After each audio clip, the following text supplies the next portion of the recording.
Hey, this week's episode of the Digital Access Show is slightly different. We are actually first off wanting to talk about, you know what, nothing's perfect in life. Videos are never perfect. And this week we might have a couple of sound issues with some trucks going by. And our guest this week is David Easton from the Support Finance Group, who I met at an Able Plus event a couple of months ago. David, thank you. Oh, it's good to be here. Thank you for having me. Where are you and why are the trucks going to be the problem? I'm in a shared office in we're in like Campbelltown, and we've got quite a few trucks and air compressors Right. going past. But that's all right. We'll make it work. We will. David, tell us a bit about what you do. So we are a mortgage broker that specialises in the NDIS aged care and allied health space. Mhm. And we help people get home loans. We help people who work with people in the NDIS, but we also help people who are on the NDIS get a home loan. That's what we do. So why is digital accessibility so important? I think it's so important for people in our space who are being left behind Mhm. that we do something about that and help people in our space get on the financial ladder, get a home loan, or refinance a loan. We want to help people in our space not get left behind. So we want to make things accessible for everyone. Where is it not accessible? At the moment, you try going onto different banks' websites, Yep.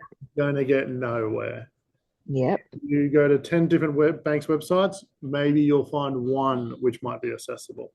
Hmm. But you're going to spend a lot of time going from bank to bank, where if you can work with a good broker, they can help you find the right bank to make things accessible and get you the best deal. That's what we do. One of the things from experience is the paperwork. It's a nightmare for me. How can you make the difference, David? Because accessibility again is it's a huge issue for us. Huge issue. And most of it is not built to help people. So Mhm. many of our clients, we have to set time aside, talk on the phone, go through line by line what their financial position is, assets, liabilities, their income, Mhm. and walk through it all and then add it into the bank system. It does add another level, but we like to work with our clients and work through how to get people into the system. David, when you say line by line, I've got a challenge for you. You've Mm. got the mortgage up and running, something goes skew with, and I still can't read the documents. Often I'm told if I ring a bank, they'll say, oh, read the documents. I can't. Is Yeah. that something that that a person should be able to do? 100%. But as you and me both know, so many banks, it's not accessible information. Now, we're mortgage brokers, we're not financial planners, Yeah. but we do help people get through all these documents. Um, but once again, it's not a perfect system. Not a perfect system. I think one of the things that you mentioned is the website. One of the first points of call is a website. Yeah. What are the things that you notice, even yourself, with websites, if you're trying to find a mortgage broker, find a bank? What are the barriers that you yourself I'll, recognize? I'll be the first to admit our website is not perfect, but we are working towards it. Yeah. Uh, just where the simple information? Where's the phone numbers? Where's the links? Do the links work? Do the links take you to the right spots? Are images words? Simple things like that. We've worked with yourself to make our site more accessible to people. But that's Yeah. such a big problem is the buttons and the words. So I agree with you with like the phone numbers and everything. It drives me crazy. Even federal government, I've had to make phone calls for my mum, and it took me a few goes to find one phone number. And then you've got to try and get onto the department. Good luck there. But one of the things that people with disability often have a problem with is, other than finding the information that they need to give to you, is signing the forms. I mean, DocuSign's not even accessible.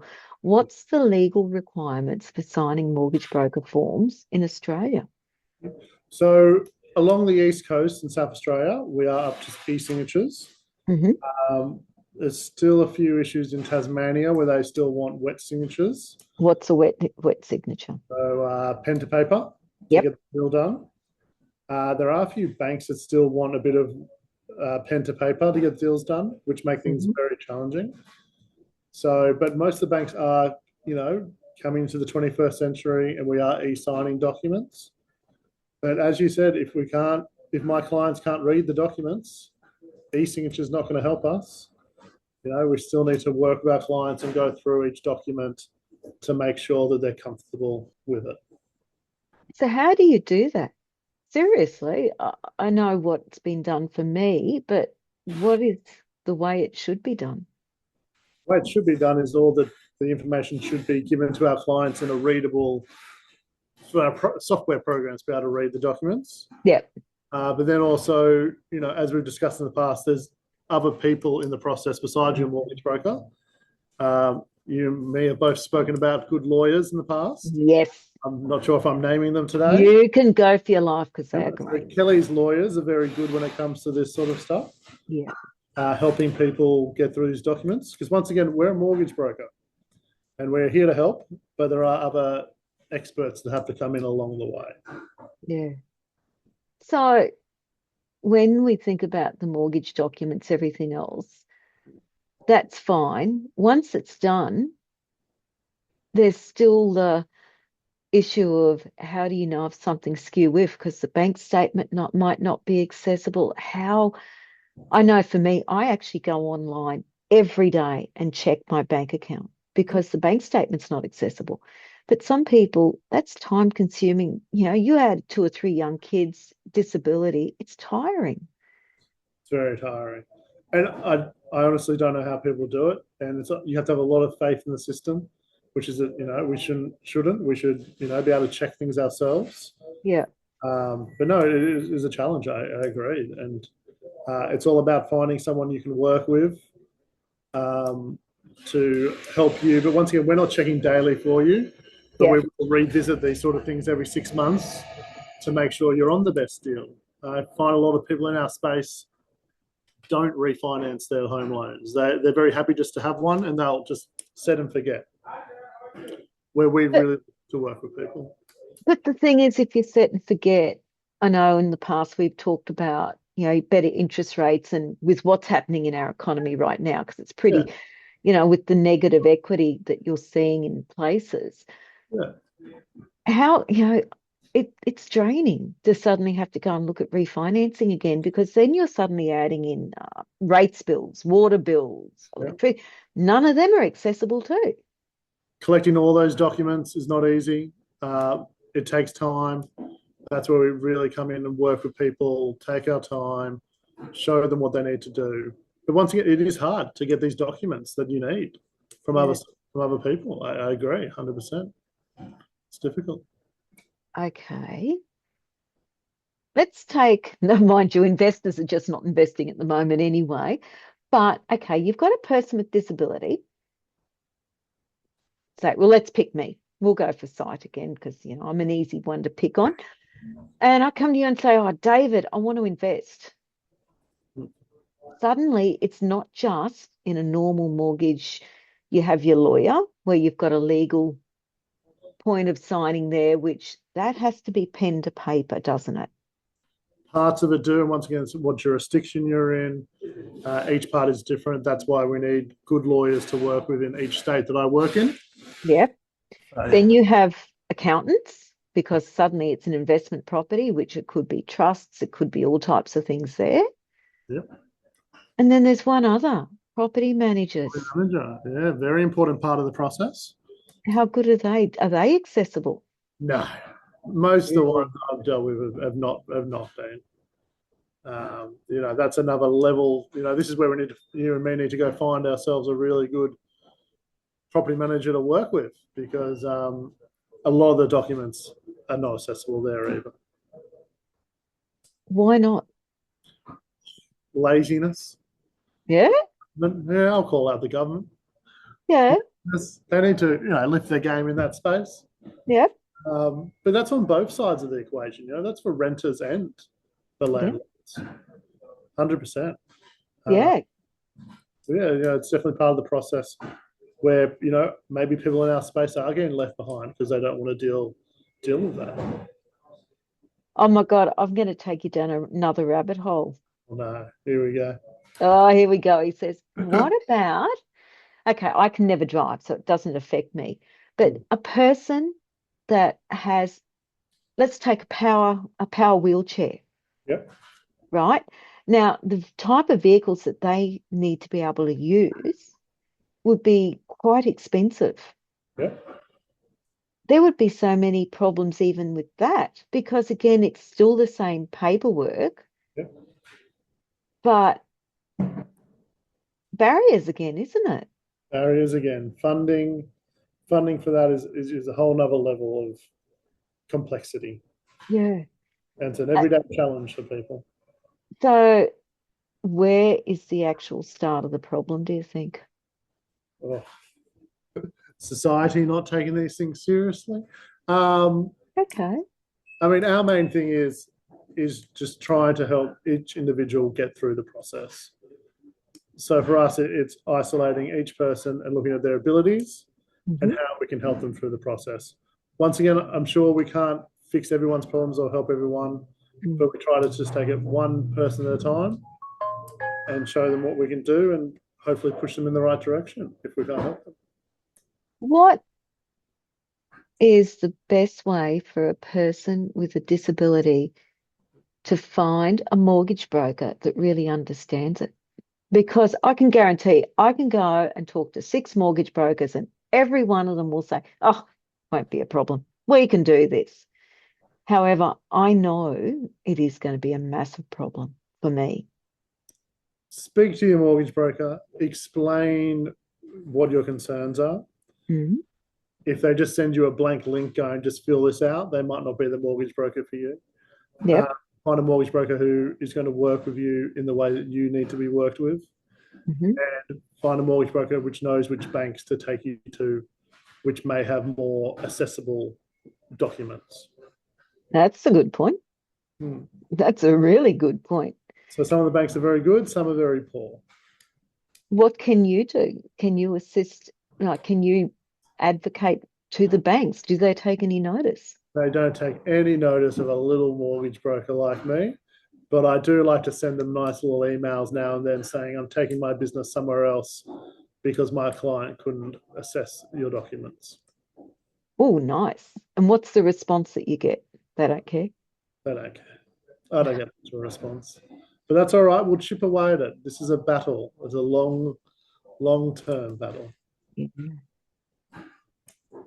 So you have gone, you found a mortgage broker.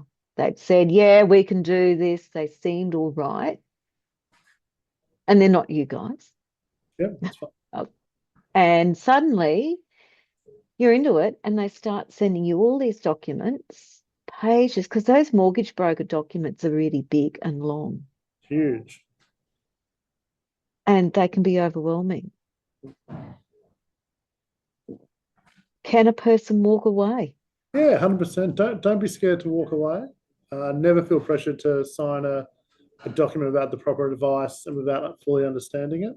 Mhm. I totally understand that myself and other mortgage brokers need to go through these long documents to protect ourselves and protect the clients, Mm. but never feel pressured to go through with something that you're not fully comfortable with or that is stretching you to your limits when it comes to the amount you can borrow. There's a lot of brokers out there who push people's borrowing capacity to the max. Yep. Needs to be within your limits for your income, Hmm. and take your time. You want to get this decision right. It's a long-term decision. And it's you that's responsible. 100%. It's not the mortgage broker. No. What's one other piece? Well, actually, before that, what's one other barrier that you, because I know we talk a lot of things.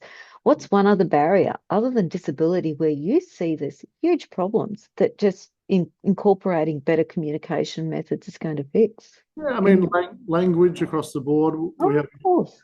a lot of people who are new to the country who struggle with English and don't trust our banking system.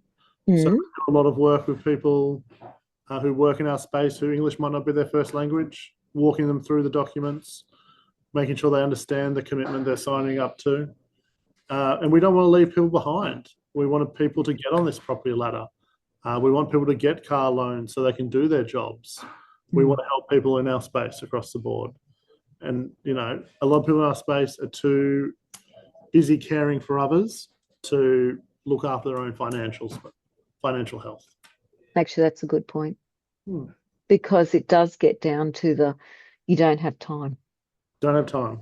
And that's where we come in, save people time. So anyone out there, friends and family of anyone out there, we're here to help people. We're a good mortgage broker that help people get home loans. We're a free service.